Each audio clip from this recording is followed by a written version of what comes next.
Hey guys, in this video I'm going to be going over base strength, damaging, and boosting.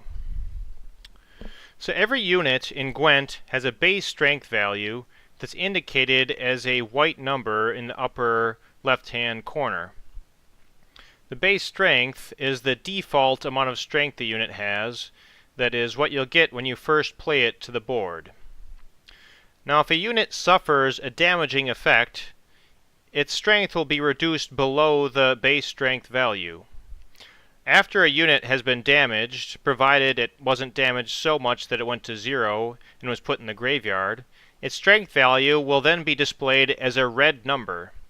You can see on my front row, I've got several units here that all have 1 strength, and 4 of them have red numbers, meaning they've all been damaged previously in this round.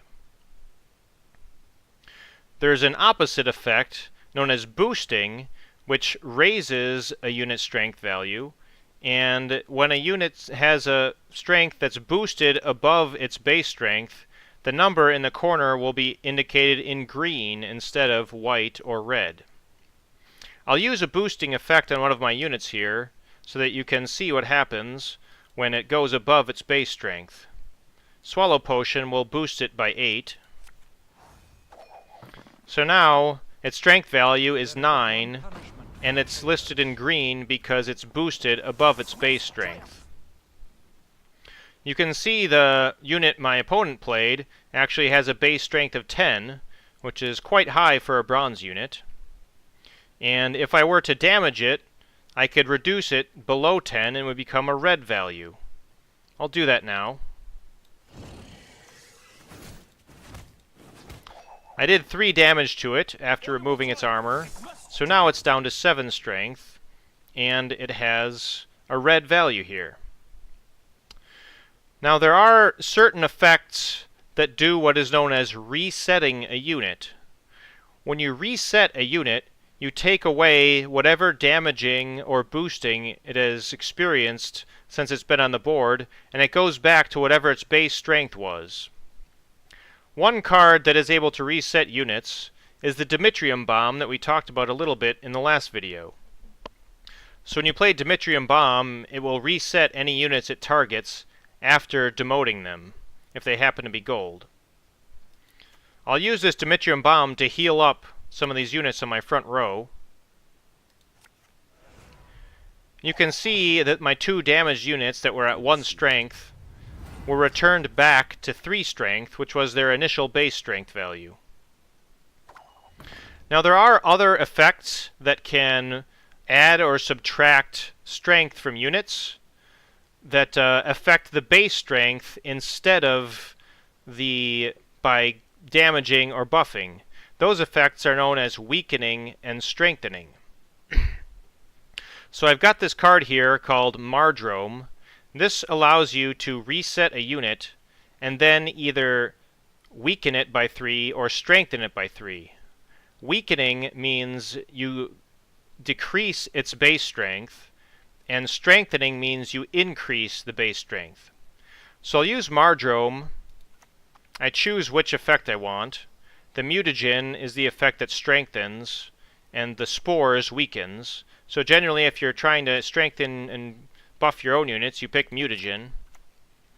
And I'll use it on this damaged unit, so it will be reset to its base strength, and then the base strength will be increased by 3.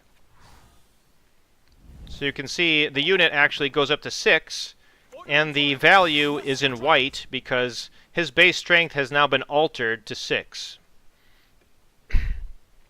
Now there's one final thing to say about strengthening and weakening effects. If a unit is damaged so that it has 0 or less strength, it's moved to the graveyard. But if a unit ever has 0 base strength or less, meaning it's weakened down to 0 base strength, instead of being sent to the graveyard, it is banished, which means the card is removed from the game, similar to when a card with the Doomed tag is removed from the board. So let's see what happens when I banish a unit. I'll use Mardrome again, but this time I'll choose Spores. And I'll weaken one of my own units here for explanatory purposes. And when I weaken this Temerian infantry, his base strength was now reduced to 0, and you can see he kind of fades away in this black cloud. When something disappears with this little black cloud effect, it means it's been banished. He did not go to the graveyard. Normally the card would be kind of moved to the graveyard, and you can see in my graveyard there's no Temerian infantryman here. It's only the spells that I've used so far. So you can see that he is not in the graveyard. He's simply been removed entirely from the game, and I can never get him back. Alright, that's all there is to say at the moment about damaging and boosting and related effects. In the next video, I'm going to go into detail about ongoing effects, such as weather and other things that buff or do damage at the beginning or end of every turn.